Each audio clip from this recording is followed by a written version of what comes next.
2029 కల్లా అర్హులైన ప్రతి పేదవాడికి ఇల్లు సమకూర్చాలనే లక్ష్యంతో పనిచేయాలని చెప్పేసి మాకు నిర్దేశం చేయటం జరిగింది. రాబోయే 100 రోజుల్లో అంటే అక్టోబర్ 100 రోజుల్లో 1,25,000 ఇల్లుని పూర్తి చేయాలని చెప్పేసి లక్ష్యాన్ని నిర్దేశించడం జరిగింది. అదేవిధంగా మిగిలిన 8,25,000 ఇళ్ళని రాబోయే సంవత్సర కాలంలో పూర్తి చేయాలని చెప్పేసి కూడా మార్గనిర్దేశం చేశారని చెప్పేసి మనం చేస్తామని నేను. అంతేకాకుండా గత ప్రభుత్వం ఉద్దేశపూర్వకంగా ఎన్టీఆర్ హౌసింగ్ ద్వారా లబ్ధి పొందిన లబ్ధిదారులకి డబ్బులు పేమెంట్ ఇవ్వకోకుండా ఎగ్గొట్టిన విషయం అందరికీ తెలిసిందే.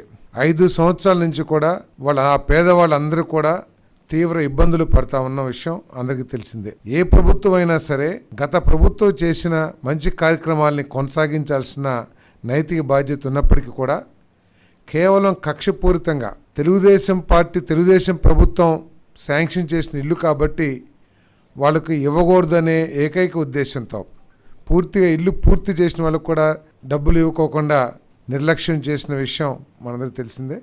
పేదవాళ్ళకి గవర్నమెంట్ ఇళ్ల నిర్మాణం ప్రోగ్రాం అర్హత ఉండదో వాళ్ళందరికీ కూడా ఇల్లు నిర్మించి ఏ విధంగా అయితే హౌసింగ్ బోర్డులో ఇంతకుముందు సంజీవ్ రెడ్డి నగర్, కుకట్పల్లి ఏ విధంగా అయితే ఉందో అటువంటి ఇల్లు నిర్మాణం అంటే కేంద్ర ప్రభుత్వ పథకాలని ఆసరా చేసుకుని వాటిని వినియోగించుకొని మధ్యతరగతి వర్గాలకి ఏదైతే కేంద్ర ప్రభుత్వం పథకాలను ప్రకటించిందో ఆ పథకాలను వినియోగించుకొని వారికి ఇల్లు నిర్మాణం చేసి ఇచ్చే కార్యక్రమం అంటే సరసమైన ధరలకి నాణ్యమైన ఇళ్ళని నిర్మించి ఇవ్వాలని చెప్పేసి కూడా నిర్ణయం తీసుకోవడం జరిగింది.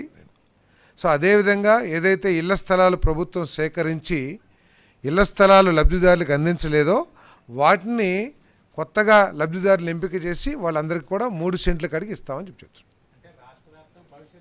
భవిష్యత్తులో ఎన్నికల్లోనే మేము ప్రకటించాం. అర్బన్ ఏరియాలో 2 సెంట్లు, రూరల్ ఏరియాలో 3 సెంట్లు.